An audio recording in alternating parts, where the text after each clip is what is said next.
मुंबई में एक बहुत बढ़िया डिस्ट्रिक्ट है थाने, वहाँ से आते हैं। की रिक्शा चेहरे पे दाढ़ी आंखों पे चश्मा, एक झलक दिखलाए कभी गुवाहाटी में छुप जाए। कारण नसताना तुमच्या कोणी कानफडात मारल्यानंतर तुम्ही म्हणाल वा छान मस्त बसले, आणखीन जोरात मारायला पाहिजे होती, इतका बुलसटपणा बरा नाही। त्याचा फटकन आवाज काढकन आपला आवाज आला पाहिजे। बहुत पहले करके रिकॉर्ड किया पहले का वीडियो और अभी बोलता है कि बहुत पहले किया करके।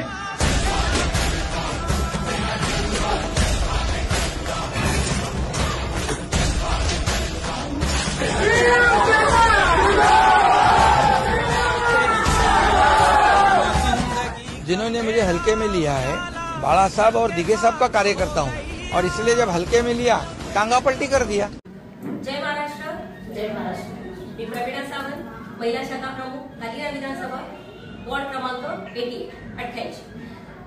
आत्ताच जे कामरांनी जे वक्तव्य केलेले आहे आमचे लाडके उपमुख्यमंत्री एकनाथजी शिंदे साहेबांच्या बद्दल, त्याच्यासाठीच आम्ही ह्या तुमच्या लाडक्या बहिणी इथे जमलेलो आहोत। ह्या कामरांनी जे काही वक्तव्य केले आहे त्याला म्हणावं, तू फक्त स्टँडअप कॉमेडीच कर, लायकी तुझी तेवढीच आहे, तुझी लायकी दाखवून देऊ नकोस ती तू कुठपर्यंत आहेस, आणि जर तुला सुपारी दिली असेल ना ज्यांनी, त्यांच्या सुपाऱ्या जाऊन फोड, कळलं ना?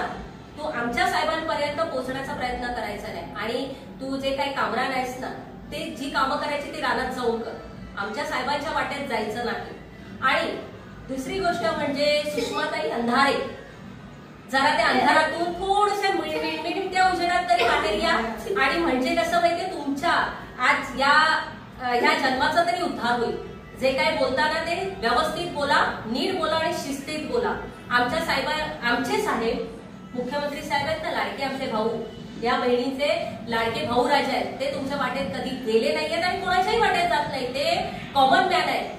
आणि ही जी रिक्षाची गोष्ट आहे ना, त्या रिक्षात बसूनच त्यांनी या जनतेच्या मनाचा ठाव घेतलेला आहे, आणि आजही त्यांच्या मनाच्या रिक्षात ही पूर्ण जनता सामावलेली आहे, म्हणूनच ते आमचे कॉमन मॅन आहेत। तर त्यांच्या वाटेत जायचं नाही, नाहीतर ह्या रणरागिणी आता दिसतायत एवढ्या शब्दात आमच्या पदाधिकारी म्हणून आम्ही इथे बोलतोय, पण जर त्या बाहेर पडल्या ना तर तुम्हाला भारी पडतील, तेव्हा आमच्या साहेबांच्या वाटेत जाण्याचा प्रयत्न करायचा नाही। जय महाराष्ट्र, जय महाराष्ट्र।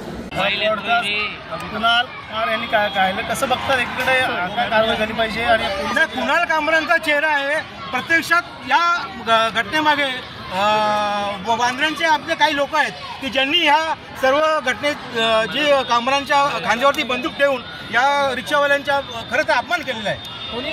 स्पष्ट सांगायचं तर त्यांनी रिक्षावाला म्हणून संबोधित दिलं आहे, अरे पण तुम्हाला लाज वाटायला पाहिजे की एक रिक्षावाला मुख्यमंत्री होतो आणि त्यांना त्यांच्या पोटात पोटशूळ उठलेलं आहे, म्हणून त्यांनी कुणाल कामरांच्या खांद्यावरती बंदूक ठेवून ही आज गोळी मारलेली आहे।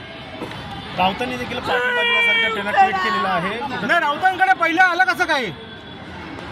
माझं तर स्पष्ट मत आहे की हे राऊतांनीच केलेलं आहे। कुणाल कामरान हा फक्त मोहरा आहे, त्याच्या मोहरा आहे, कुणाल कामरान हा मोहरा आहे। काय कारवाई करावी, काय मागणी केलेली आहे? कुणाल कामराला जर अटक केली आहे तर त्याला आम्ही महाराष्ट्रात फिरून देणार नाही। कुठच्याही कायदा सुव्यवस्थेची झालं तर त्याचा शिवसैनिकांवरती खापर फोडू नये, कारण शिंदे साहेब अख्ख्या महाराष्ट्राचे लोकप्रिय नेते आहेत, ठाण्याची नव्हे तर अख्ख्या महाराष्ट्राचे लोकप्रिय नेते आहेत। त्यांनी जी लाडक्या बहीण योजना आणली किंवा इतर लोकांना त्यांनी जी मदत केली, त्यांचा जो चढता आळेत पाहता सगळ्यांच्या मनात पोटशूळ उठलेला आहे, बऱ्याचशा लोकांच्या मनात पोटशूळ उठलेलं आहे की यांना कुठेतरी डॉमिनेट करा, म्हणून हे सगळे थेरत आलेले आहेत। भाऊ एकंदरीत डॉक्टर असे संजय राऊत यांनी पाठिंबा सगळ्यात पहिली गोष्ट, दिशा शालीन प्रकरणाला कुठेतरी लक्ष वळवण्यासाठी हे खास करून भांडूपचा तो संजय राऊत यांनी पैसे देऊन सुपारी कुणाल कामराला ही सुपारी दिली, आणि हे सगळं लक्ष दिशा शालीन प्रकरणाचं लक्ष महाराष्ट्राकडे दुसरीकडे वळलं जावं, या एकमेव कारणासाठी हे शिवसैनिक भडकणार। शिवसैनिकांचं प्रचंड प्रेम, गुरुवर्य धर्मवीर आनंदी साहेब, हिंदू सम्राट, शिवसेना प्रमुख वंदनीय बाळासाहेब ठाकरे यांच्या विचारांनी जे पुढे चाललेली शिवसेना घेऊन आणि 2.5 वर्षामध्ये यशस्वी मुख्यमंत्री आणि आत्ताचे विद्यमान उपमुख्यमंत्री यांच्या कामाचा आलेख बघून त्यांच्या पायाखालची वाळू घसरलेली आहे. दर दिवशी दोन चार नगरसेवक त्यांना सोडून चालले. त्यांनी कितीही टाळे लावले तरी एकही शिवसैनिक तिथे थांबणार नाही. आणि म्हणूनच त्यांना कळाले की आता संपूर्णपणे शिवसेना 100% एकनाथ शिंदे साहेबांच्या नेतृत्वाखाली काम करणार आहे. आणि म्हणूनच त्यांनी हे दिशा सेनेन आणि बाकी प्रकरणाचं लक्ष ह्या महाराष्ट्रात दुसरीकडे जावं ह्या एकमेव कारणासाठी ह्या सुपारीबाज कुणाल कामराची पोपटपंची आहे.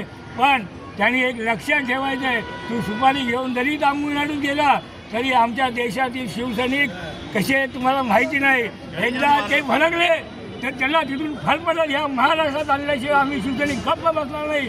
आणि गणिमी काळा कसा खेळायचा ते आम्हाला शिवसैनिकांना कोणी शिकवायची गरज नाही.